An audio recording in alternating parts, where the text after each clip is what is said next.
Information security is one of the most important topics in technology today. Is your data secure?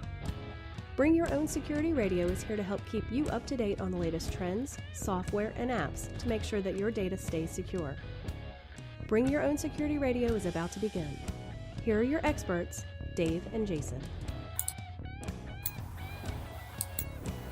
That's right, we are Bring Your Own Security Radio. I am Dave. And I'm Jason. And tonight we're going to be talking to a young gentleman who, just off air, I learned was an off-the-street crackhead. So this ought to be interesting. I'm not sure if that's really true. I'm starting rumors, but that's entirely possible. So, we'll be bringing Bryan Austin in. He's a security researcher over at Guidepoint Security. And he's got his own thing going, which is kind of cool. So I can't wait to get that into the conversation. But before we do so, Jason, some good news that you don't yet know about. Just literally an hour ago, I got an email from the DC B-Sides people, and we'll be seeing you there. That's what all I got to say is we'll be seeing you there. I'll forward you that stuff later. But so great. So for those of you who have not ever heard us before, the B-Sides events that are nationwide, smaller, local/regional security 1-day, 2-day events. If you've never been to one, Google it, look one up. They are kick-ass. You got more of an excuse. You can actually see our ugly asses. Well, yeah, there's something to be said for virtual interaction. You know what I'm just saying? Right on. So B-Sides DC is coming up in October. There's a few others going around the country before then. I just went to one in Cincinnati a few weeks ago, and man, they are kick-ass. And then coming up in July or August is, of course, Black Hat and DEF CON. And, well, enough to be said about those. Nobody needs to talk about those. So, all right. Jason. Yes, sir. So now that I've introduced him as a crackhead, I'm not sure if he can live up to those standards. So this could get ugly early. That's right. Right on. All right. So let's bring him on. We have a young man who I just happened to reach out to via Twitter just literally like yesterday, and was going to talk to him about scheduling coming on in July or August. And by happenstance, we had a cancellation for tonight. And I'm like, hey, dude, if you can, do you want to come on tomorrow and let's talk?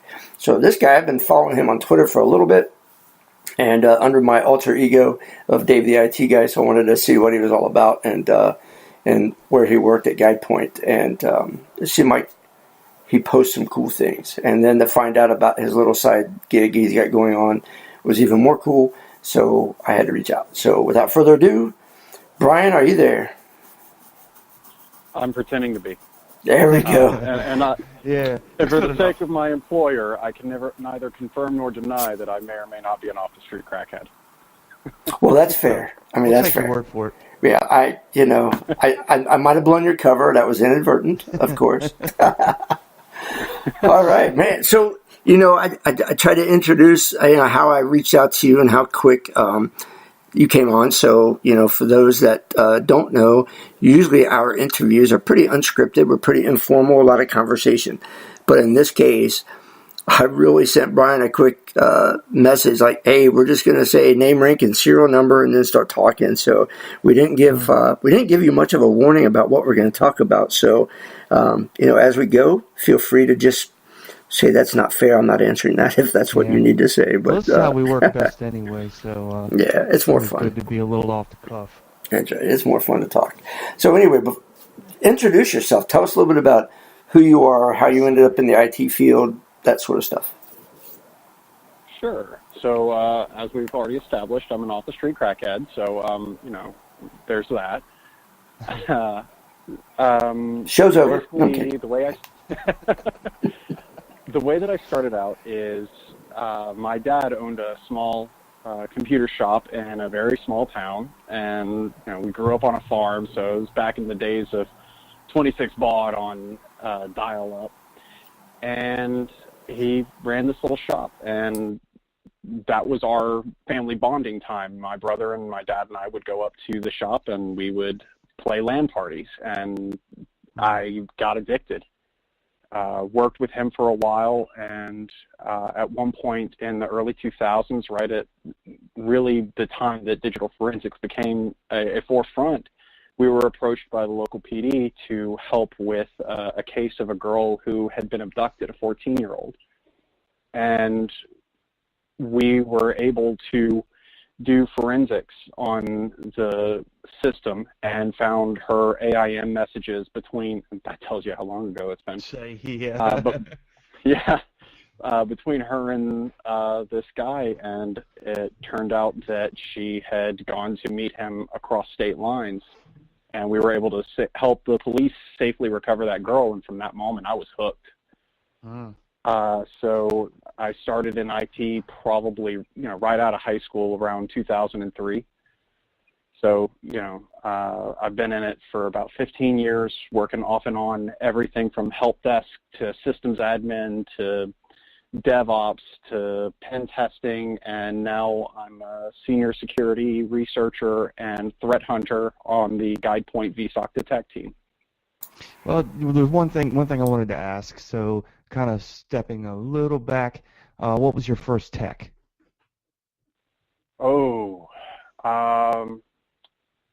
Are we talking like first? I mean, like first tech you can think of. I remember being in middle school and disassembling my parents' VCR and trying to figure out how it worked, and my parents being so mad and having to put it back together. Yeah, some extra screws. Yes, to this day, reading the manual and watching videos, I have extra screws. I rebuilt the carburetor on a weed eater, and I had 3 extra screws, and I'm like, I know I filled all of the holes on this thing. Well, they go in the spare drawer, and that you save them for later, and then you end up using them on something else. Well, I also have 3 kids, so my spare drawer is also filled with Legos, Barbie doll heads, and random G.I. Joe bits. So. Well, you can also fix now, so you can repair those too. That's it. I find that there are a few problems in life that equal application of duct tape, Jesus, and high explosives don't fix. And sometimes it does, I guess. Yep. Welcome to the Deep South. That's right. Well, yeah, there you go. I was just going to say, it all depends on what part of the country you live in as to what things that you're fixing with. But chewing gum and duct tape and a few other random pieces are definitely regional, no doubt about it. Yeah. Okay. So, Bryan, you talked a little bit about your intro into IT or the security space especially, and what got you hooked with the forensics opportunity that you had early on. That's a great way to really holy crap, I think I know what I want to do in life. But, what part of that experience led you to say, okay, I need to step back and do help desk or break fix? Because that's the more common entry point into the IT field, is some type of break fix work or help desk. So did you say, okay, I love this stuff, but I want to step back and learn? Was it kind of thrust on you that that's the way you had to go, or combination of both? Well, my running joke with people is I'm the most unqualified person on the entire VSOC team. The reason I chose that role, honestly, was because I hated being broke.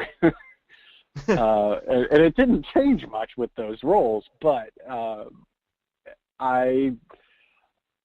you had Danny Akaki, who's a very dear friend of mine, on a couple of weeks ago, and Danny's work with InfoSanity is part of why I know him. I have chronic issues with ADHD and anxiety and depression, so it's made going to school very challenging in my life. And having a natural capacity to fix things and just a curiosity about technology allowed me to work through very, bottom rung help desk and field technician up into DevOps, systems engineering, systems administration, and eventually, to where I am now, which, I hope that I'm not going to stop here. I hope to continue to grow in my skills. There's still so much to learn. Right on. Yeah, and that's fair. I mean, everybody kind of, everybody's got their own, I don't know if I want to call it a horror story, but they certainly have their, well, I started here and had to go there. Yeah, so it's just kind of good to kind of know how somebody, what they thought their IT career might have been, because like you said, you started 15 years ago, and what you might have thought forensics and or security might have been then has obviously changed dramatically to what that sector of IT is today. So can you speak a little bit about how, what you thought it was 15 years ago to what you're having to do today to stay current? And I'm asking that so that maybe if somebody's listening that's on the front side of getting into the IT field as a whole, or thinking about the security sector, it's not just, hey, I read a book or I got a cert and here I go. I mean, there's certainly a little bit more to it than that. Absolutely. When I started out, forensics was this kind of mystical thing, and I think we all start out with the idea of hacking in general as kind of this dark art done by, either people in a very nice professional suit wearing a badge, or people wearing a hoodie and a Guy Fawkes mask hiding in somebody's basement. So, we've all got these preconceptions, but when I started out, my hope was actually to go into law enforcement and work with, local PDs and the Federal Bureau of Investigation. I had my sights set, and I knew that was what I was going to do, and it just nothing worked out that way. I found myself in the police academy several years ago and ended up being told that I just was not police officer material, that I was great with technology, I was a nice guy, but I didn't have that police presence. So they said, you're a nice guy, we just want to be friends, right?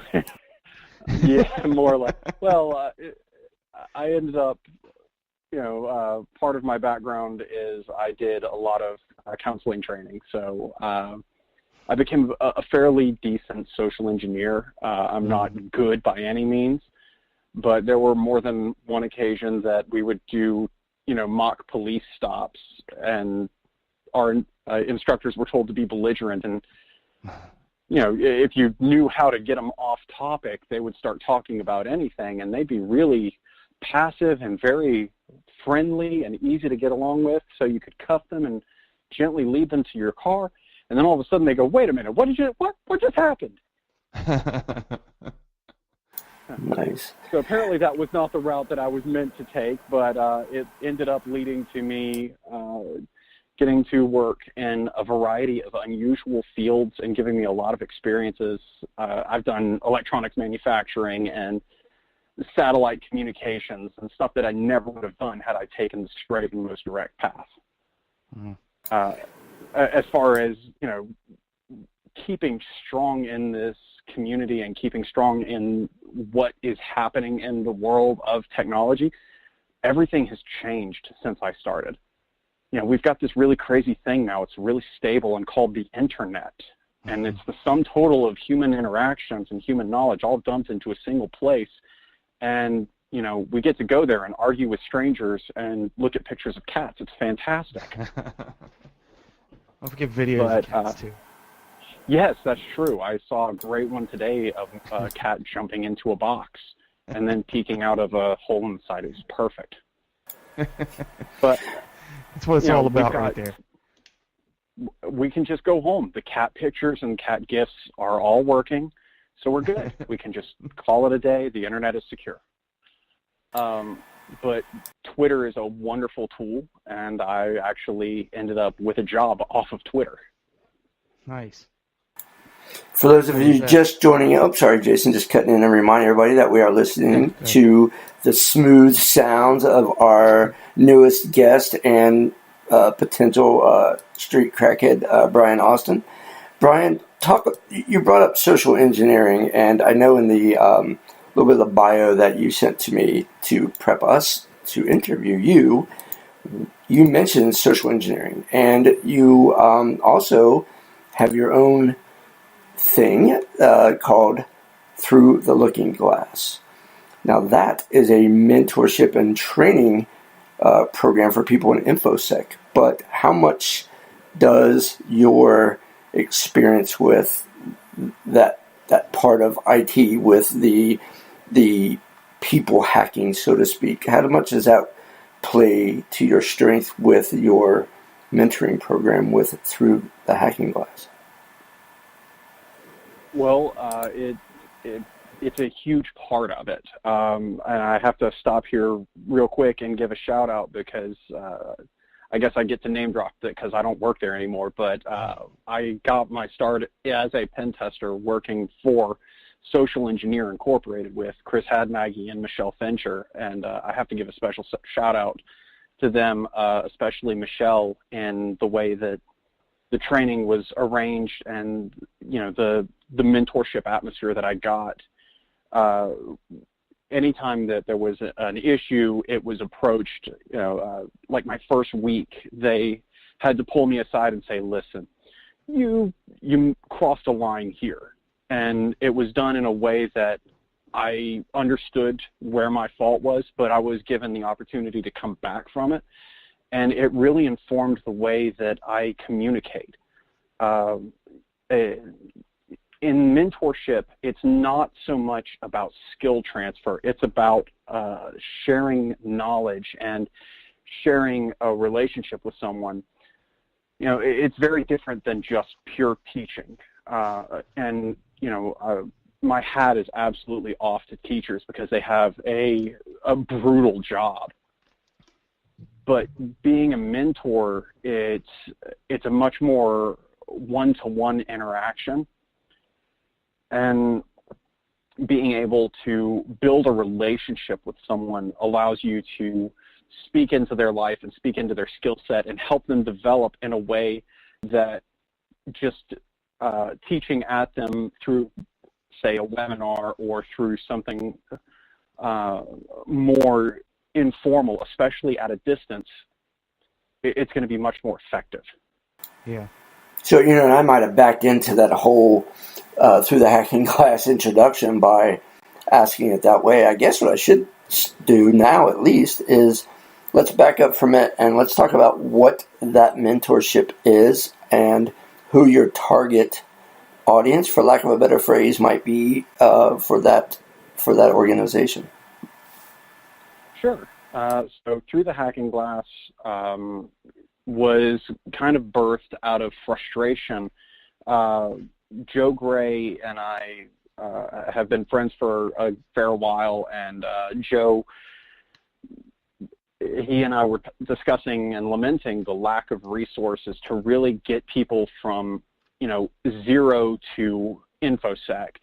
And it was something that I was kind of toying with as I was, coming into this role with Guidepoint and trying to decide, well, I've never done, hardcore analysis before, so how do I teach myself? And then there's other people that are going to come in. How do I teach, what do I do to make this knowledge transfer available to them? And it was kind of birthed out of a hope to deliver something to those that couldn't afford major universities, people who can't afford to go to cons and, who in areas that B-sides just aren't at. Like I said, I'm from a very rural community. Joe's actually, we found out after we became friends that he's actually from just over the mountain from where I grew up. Mm-hmm. So we had that serendipitous moment of going, wow, we're just a couple of Appalachian country hicks. And it would be great if these resources were available for us when we were coming in. It would have shortened the, gap. But at the same time, how do we make this available to others? So it started out as a way to get people from zero into InfoSec, but it has kind of blossomed and has become a mentorship group that takes people through all, if you're an advanced practitioner in one area and you want to learn a whole new skill set, or you want to level up your skill set under some of the best in the industry, you can sign up and you can work with us. But the best part, and this was the thing that was at the heart of everything we did, it had to be free. Mm. Because it's always a challenge. Yeah, well, like I said, I've got 3 kids, and I know there's a couple of guys on my team who, have kids, and it's hard to commit to a university.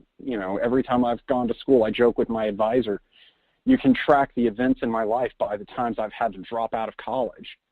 Yeah, I understand that too. I was going to say, Oh, there was a point in my life that the freshman year is the best 8 years of my life, so it was pretty awesome. Yeah, so I understand that. I had to laugh because I sat down the other day and realized I've been working on a bachelor's degree since 2009. And it's a little just bit at a time. That's right. That's right. I just take 3 credit hours a year and be done with it. You're all right. Well, it's funny. I'll take about No 6 worries. or 12. I'll do a really great first semester, and then I'll sign up for the next semester, and then all of a sudden, somebody's violently ill in my family, or I change jobs, or we move, or something happens, and I end up having to drop because I can't keep up. And I got to give props here to Western Governors University because their model is entirely built around competency. And then it's not, you have to do this much in this time. It's, you have to show competency over 6 months. And, that's been my saving grace for the last year and a half. I absolutely love that model. I am a student at Western Governors in the cybersecurity program myself, currently. So I feel your love. I feel the love. Did we drop him? Hello? It's not even open anymore. Are you there? Hello? Brian? There you go. I'm sorry. here. Suddenly everybody got really quiet. Yeah, it sounded like we dropped you there for a second. Hey, I want to back up 1 second and just confirm of who I think. You mentioned Joe Gray. Now, I'm not going to say that I know him, but I think I met him once at, didn't he win a Capture the Flag at DerbyCon or something like that? Yeah, he actually won the inaugural social engineer Capture the Flag. That's what it was. Yeah, that's what it was. The social engineer one. Okay. I knew the name. I just couldn't figure out why I knew the name, so. Kind of made it sound like, hey, the guy with the thing, that dude that had that one thing. He wore the hat, and he's got and I don't know if he's got a beard or not, but I was going to say that, that IT guy with the goatee. Sort of a beard. So, yeah. He shaved off the beard and kept the mustache, and it looked really weird, and he was like a 1970s cop drama detective, and, he's been right on. Like I said, I didn't know him, but having been down to DerbyCon, I've heard names of like, hey, so-and-so did this or won that and presented here, so. Anywho, Joe is he's not just the co-founder of Through the Hacking Glass, he's also the podcaster behind Advanced Persistent Security. So, right on. I told him today that this is my first time, and he just kind of laughed at me. He's like, "Aha, you're a podcast virgin." Oh, wait a minute! No, I'm kidding. We'll make sure we throw some liking and some loving his way too. For the fact that he does what he does, and I am an avid believer of if you can, then go ahead and do it. And if you're able to show somebody else and teach it, man, by all means. So the fact that he went down to DerbyCon and was able to win that event, and because that event sells out, man. So if you're down there competing against those people that are dying to get into DerbyCon, you're no slouch. Like I said, I don't know him, and the fact that he helped co-found your organization and being able to try to share that knowledge is pretty kick-ass. For those of you just joining in real quick, want to remind you that we are talking to Bryan Austin. He is, his own thing is Through That Hacking Glass, but he's also a researcher for Guidepoint Security.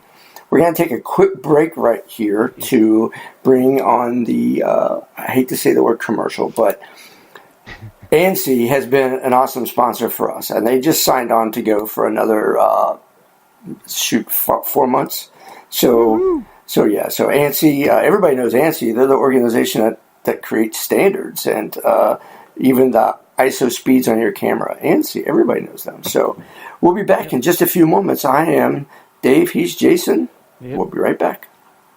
Hey guys, it's Dave the IT guy from the Bring Your Own Security Radio podcast. You ever stop and think about how technology functions so seamlessly in today's world that we often forget about how easy things just connect? You plug in your headphones, things just work.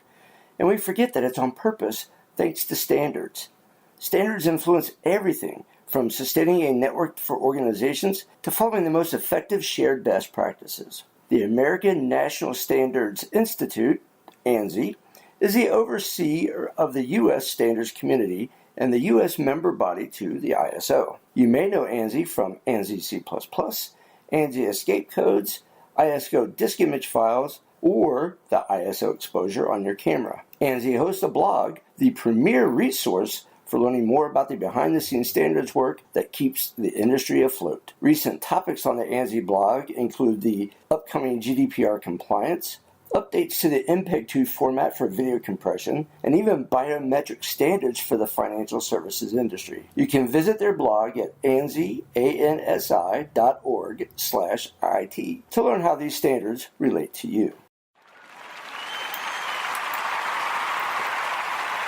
Woo woo! We are back.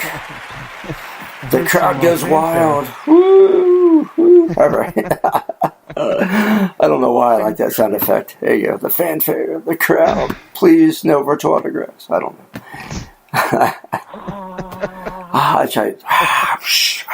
It's like the World Cup of InfoSec.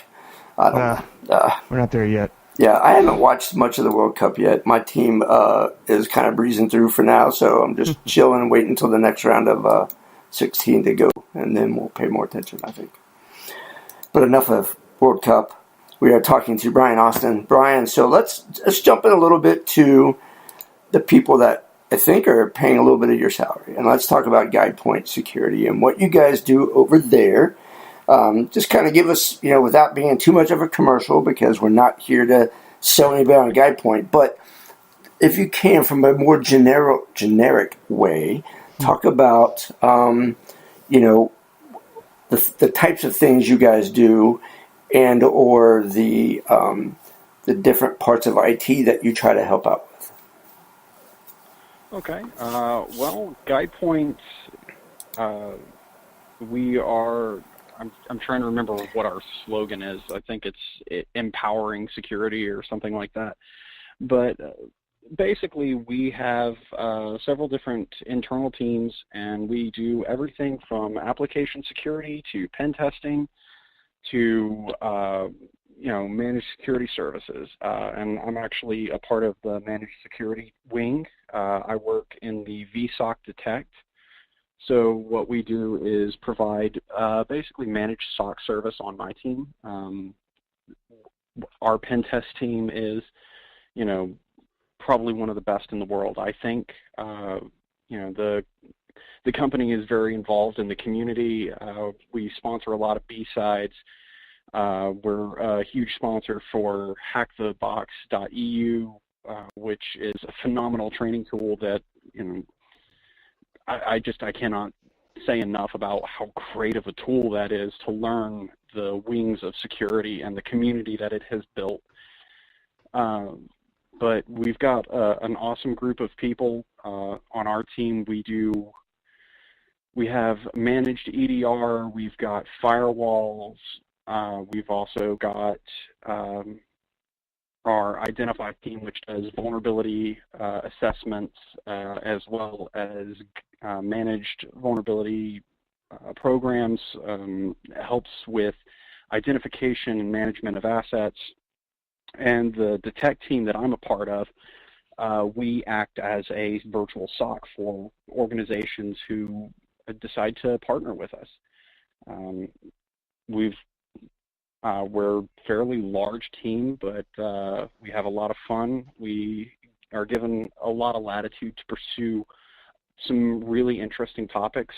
Just today, I spent about half my day trying to untangle an incident response framework policy for how to handle a particular set of incidents, and then this afternoon I ended up reverse engineering a coin miner, which it's just every day is a new adventure, and it's a lot of fun, and I work with some of the best people in the world.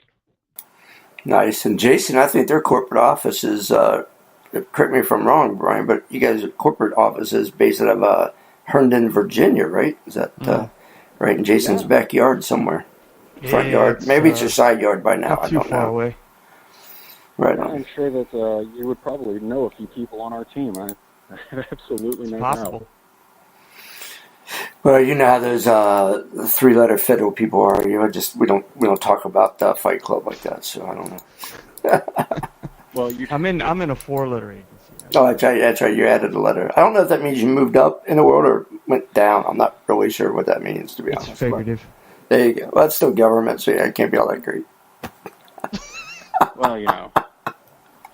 I'm teasing. There's an old saying in this area that everything's close enough for government work. So that's right. That's true. So is that the area, without having a name where you live, though, is that the area that you're in as well, Brian? Are you in? No, I'm unabashedly North Carolinian. Oh, there you go. From the mountains and settled in the flatlands. So I love being from the South, and if I moved up that way, I would cry because sweet tea is so different there. Well, we're glad you came down the hill and put shoes on. That's right. That's right. As long as you got your shoes on and you came down the hill, I guess baby steps. Baby steps. Well, I'm a Midwesterner, I'm sure I've got so shoes here somewhere. That's right. I'm a Midwesterner, but green tea and honey right now. That's it. Yeah. Green tea and honey. Right on. That's my sweet tea. My grandparents and my mother were born in Kentucky, and I used to joke that I was the first genre of my family to live in the city where you had to wear shoes on a daily basis, and that may or may not still be true, knowing some of my family, but I digress. Yeah, there's stories I could tell about where I'm from. We've got two claims to fame as far as movies go. One is that Hunger Games was filmed about 5 minutes from where I used to live. Nice. You know, trying to make ends meet, I was working for a landscaper, and we happened to meet Jennifer Lawrence by accident in a little country gas station / restaurant, and had no idea who she was. But it was it's kind of a cool area. The other is that it's about, if I'm remembering correctly, about an hour from where they filmed Deliverance, and I'm pretty sure that some of my family were extras in the film. Nice. Oh, Lord. Well, yeah. Well, at least there are extras, and the movie wasn't based on them, so that could be.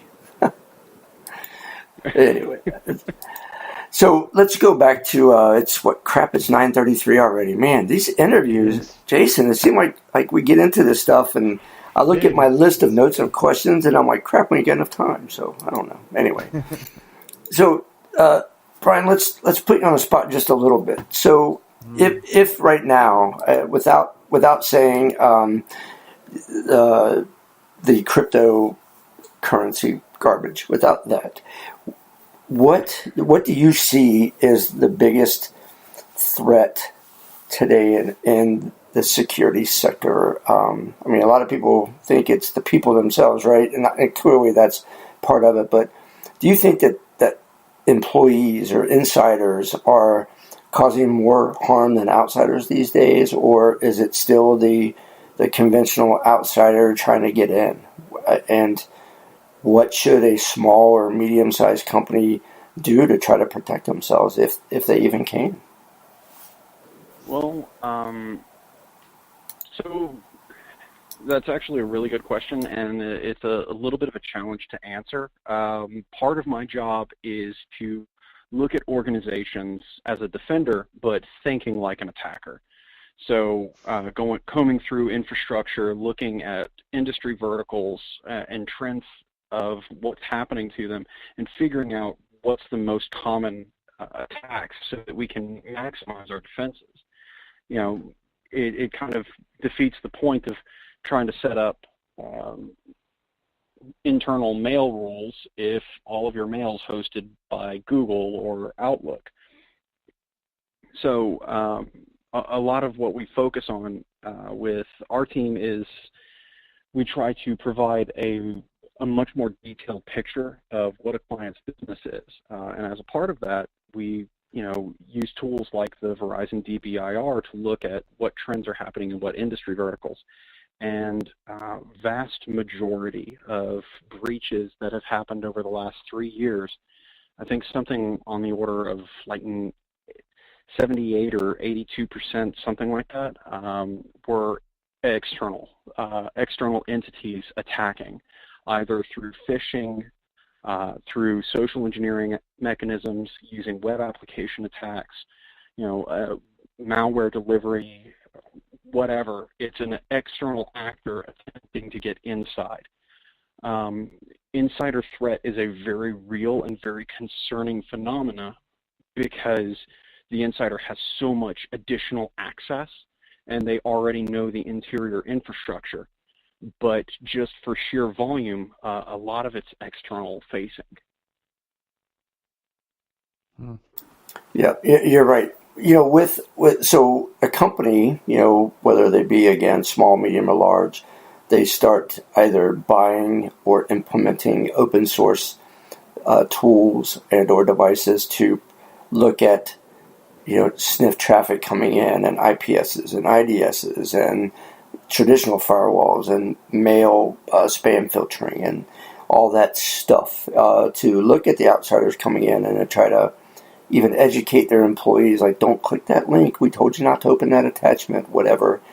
What else can a company do on the lateral movement? I mean, are there tools, whether they be software or hardware, that, or just methods that a company can use to keep an eye on who's opening what file and folder to try to at least detect that insider bad things are happening? Well, and that's the real trick. In many cases, the problem, is even worse than that. It's not uncommon to run across an organization and say, okay, so where's your network map? Well, we don't have one. It's really hard to defend an infrastructure that you don't even know is there. Yeah, so you definitely have to know. Yeah, exactly. In a perfect world, you would start with, I always start our clients out and walk them through the CIS top 5. What hardware is in your environment? What software is in your environment? Do you have a vulnerability management program? Do you have an AV product or an EDR product? What's your patch cycle like? And we start from the very basics, and because the thing is, if you are doing those things right, if you're doing proper device management and all of a sudden a random laptop that's labeled Kali or Linux shows up on your network and it's outside of your naming convention, it stands out like a sore thumb. Yep. If all of a sudden your users are only logging in from Herndon, Virginia, say, and all of a sudden you've got somebody logging in from Lagos, it's going to stand out. So the point is always to establish the baseline and know what's good in your environment so that you can identify the bad. We can look at signature-based defense all day long, but all the attacker has to do is change one thing and the signature is worthless. If we have a good knowledge, almost, I hate to use the phrase whitelist, but a whitelist of known good behaviors, known good systems, something new comes in, it's going to show itself. Other than that, as far as social engineering goes, the problem is social engineering is an extremely effective tool. I've got, several years of counseling training and have been through a number of very good therapists who may or may not be in therapy themselves now. But, I know all of the tricks of the trade. I used to use them every day, and I still fall for it. That's the point, is it exploits us as humans, and there's not really a way to, just upload a patch to your brain. But if you can get the technology stack right, and you can train your users, you can eliminate, probably 70–80% of the threats out there, because they're low-hanging fruit. It's not going to secure your organization 100%, but you can make it so hard that no one's going to mess with you except the very elite. And to be totally honest, that the people who have, GRU or FBI in their threat model, that's a very small list. And if you've got that, then you've got a whole other world of problems. So I haven't figured that one out yet. Yep. No, you're exactly right. It's if you can get rid of that low-hanging fruit, most of the people coming after you are, these days at least, seem to be organized crime and or others who are just trying to trick you into clicking this or that, pay some ransom, get tricked into dialing some 800 number and giving a credit card for that fake support or whatever, and try to get that quick dollar from you. And if you make them have to work for it, they tend to move on. Yeah, I've been at Guidepoint over a year now, and I've worked more incidents than I'd care to count, and I think almost all of them have started with a phishing attack. And it's not somebody delivering malware, it's somebody credential harvesting. And once they get a hold of that credential, it's very difficult to tell, wheat from chaff in authentication information, because they're authenticating as a legitimate user. So, please, if you're listening, turn on two-factor authentication if you can. I understand in some organizations it just is not going to work, but I promise you it's worth its weight in gold. Yep, I work for a healthcare organization, and I am struggling to implement 2FA for many reasons, but the biggest struggle is just culture shock of what I have to do something twice before I get logged in. I ain't got no time for that, and it certainly is a challenge. Works in healthcare, so and there are times that you don't. Especially in an emergency setting, what are you going to do? Have them authenticate to their phone and, delay potentially 30 to 40 seconds for that push notification to work, or to use a UBA where they're having to read a small screen, or a YubiKey, excuse me. And it's one of those things that it's a real challenge in a lot of organizations, especially healthcare, because everything has to be done fast, because you're not just, it's not we're losing, $100, $10,000 a minute. It's people will die if I don't fix this now. So it adds a new layer of complexity, and we as security practitioners have to be aware of what happens with that and the needs of the businesses that we're interacting with, to make sure that we're delivering not just the best security that they can have and keeping the data safe, but we also have to be aware that in a lot of cases, there's a lot going on that is way outside of the realm of security in the organization that we are acting as support for. Our job is to make everybody's lives safer, more secure, but we're also there to make their jobs a little bit easier. So. Yeah, but if you no, you're okay, because if you ask any of our folks, IT specifically is there to just challenge them and see how aggravated we can make them in a day. So we're not there to make it better. I work with a couple of development teams, and I can't say that I didn't do that. Just because they were obnoxious, but that's another story. It may or may not involve an entire rack of servers getting turned off because somebody left a power switch or a power strip on the floor, and it got stepped on by a manager while we were racking a new server. I digress. Those managers, they're like government people. You can't trust them. Them people. Yeah, those people. You can't trust those people. I can't figure out which one I want to say the most. You people. you people? We'll just call it the ethereal them. That's right. There you go. Right on. It is 9:44 in the East. We have been talking to Bryan here from Guidepoint Security and through the Hacking Glass mentoring program. You can find them on Twitter. I think Peerless is promoting them quite a bit, and other places. All you gotta do is just grab a keyboard, and I'm sure you can track them down. Before we get too close to the end of all of this, Bryan, I want to ask: is there a list of whether it be RSS feeds, bloggers, podcasters, or others that you try to listen to on a regular basis. And the reason I ask that is maybe you've got a list that A, of somebody that we haven't heard of yet either, but B, you can maybe a listener can say, "Oh man, I never thought of them. Let me go check them out." But do you have kind of a go-to string of articles or news information sources that you like to rely on? Actually, I do, and a couple of them are, websites that friends of mine have put together that are just basically, newsfeed aggregators, which are phenomenal. So, a tip of the hat to you, Sam Harris, on our Identify team, because he did a great job of putting those together. But my go-to list is, forgive me because I know I'm going to forget some, but I love Advanced Persistent Security with Joe Gray. I'm a huge fan of RallySec with Danny Akaki. Like I said, he's a great friend, awesome guy, and they put on a killer podcast. Yes, they do.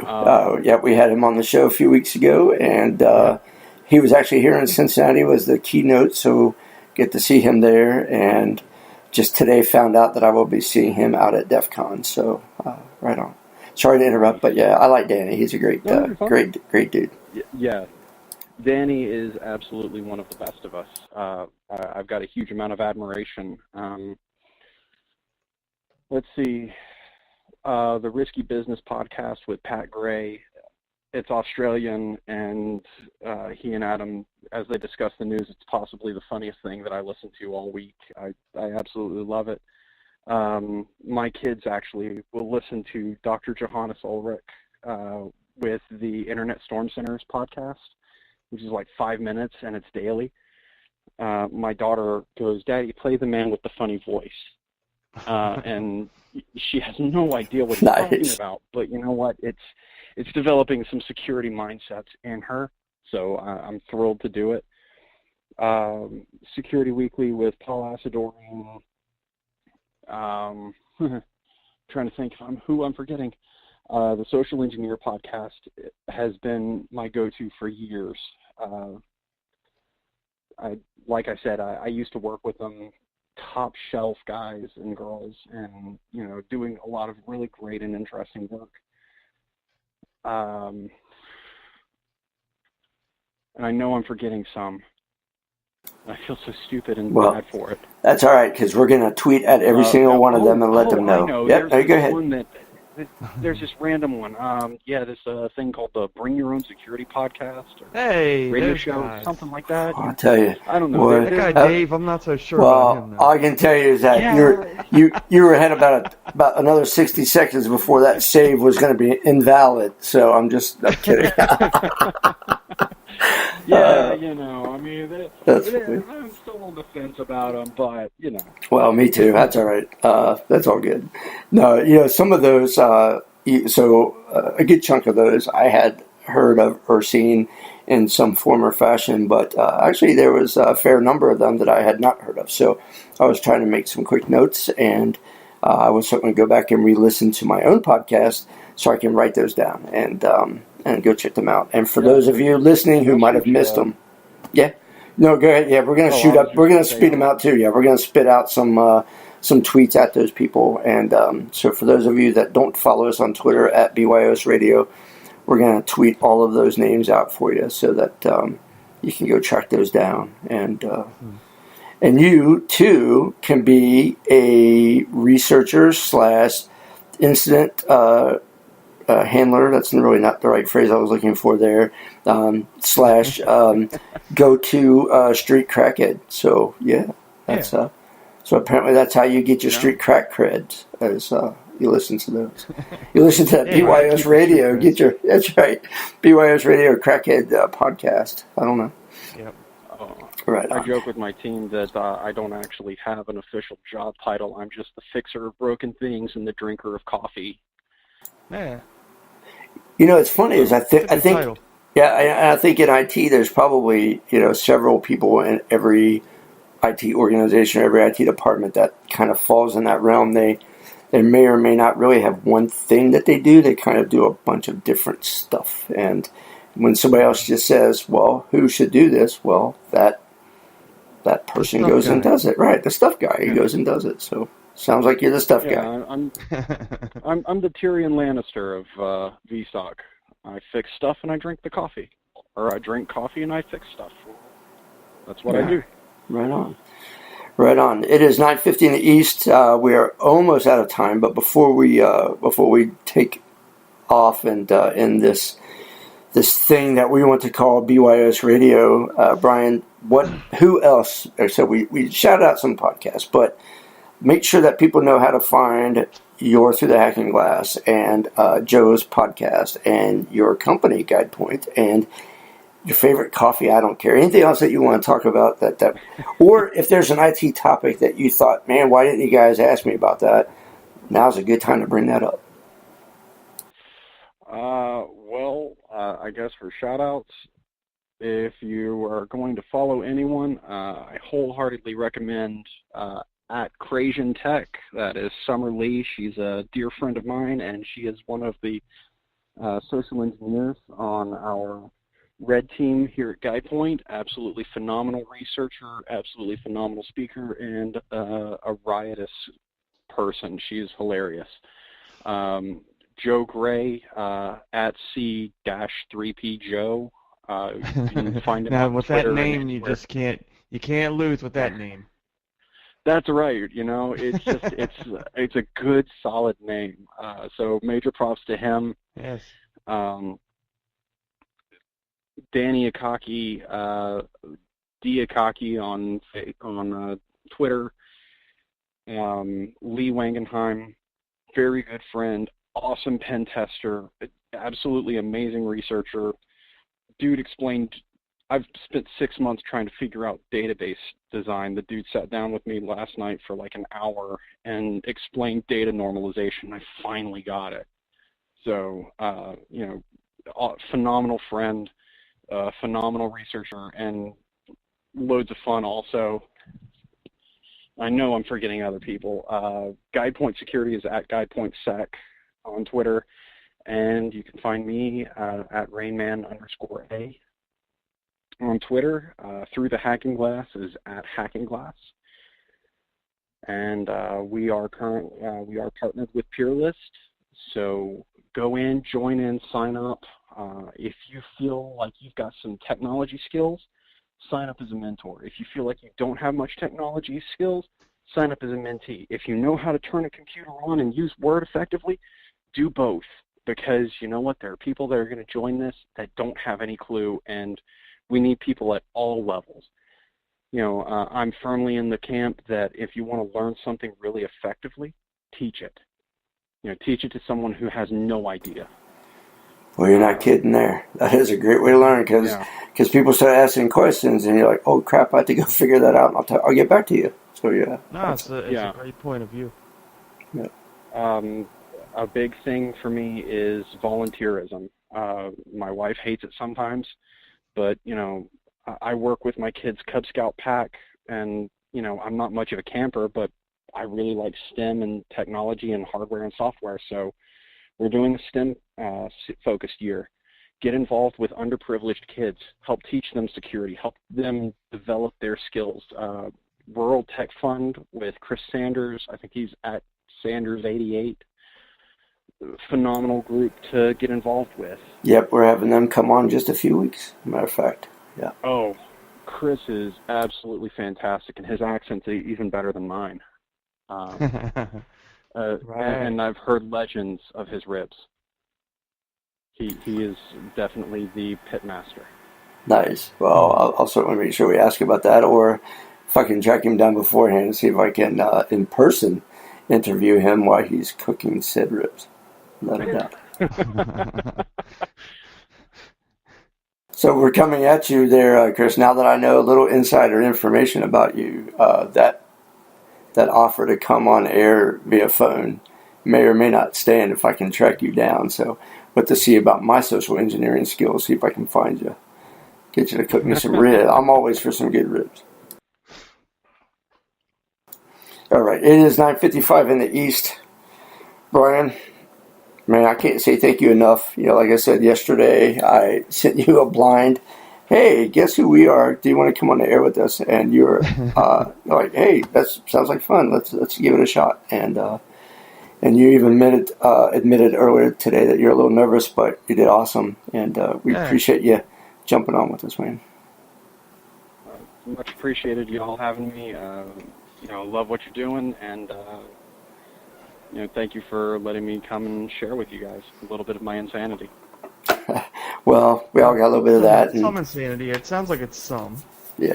Well, it doesn't sound completely out of. That's right. Right. Yeah. Right. You haven't. You're not to Jason's level yet, anyway. So So you hear the crazy laugh, right? Bear in mind, this has only been like a 60-minute conversation. I mean, come on. Well, that's fair. Give me a little credit for toning it down. Well, no, that's fair. Sometimes you got to keep the voices inside, right? You can't let all the voices out. I understand. That's fair. All right, bud. Well, thank you again. And for those of you who might have joined in late from our live feeds and whatever, of course, after about 10:30 p.m. Eastern, the podcast will be available via a whole bunch of places: iHeartRadio, iTunes, Stitcher, TuneIn, Google Play, Apple, blah, blah, blah. There's a whole bunch of them. You'll find us. If you don't find us, you really didn't look, that's for sure. So come check him out. And make sure that you listen all the way through to the end for two reasons. One, you get to earn some great CPE for listening to us tonight. And two, you've got to listen to that list of go-to podcasts and websites and aggregators that Bryan brought up, because he brought up a bunch, and some I know and some I don't, but you want to tune in and check that out. So, all right, Bryan, thanks, buddy. We appreciate you, and hopefully we get to meet you in person somewhere sometime. I certainly hope so, and look forward to it. All right, buddy. Have a great evening. You too. All Thanks, right. buddy. Thanks, man. All right, bye-bye. All right, Jason, every time, man, we get somebody on, I look at the clock and I get an engineer in my ear saying, hurry up. It just goes by. It goes by too quick. Yep.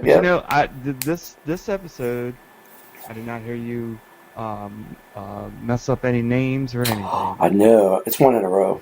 One in a row. Although it was a struggle at times, but one in a row. Was it Ryan or? Yeah, right. Chad, Bryan, George, I don't know. Yeah. What's your name? Right on. That happens. Want to say, again, thank you to ANSI. Standards make the world go round.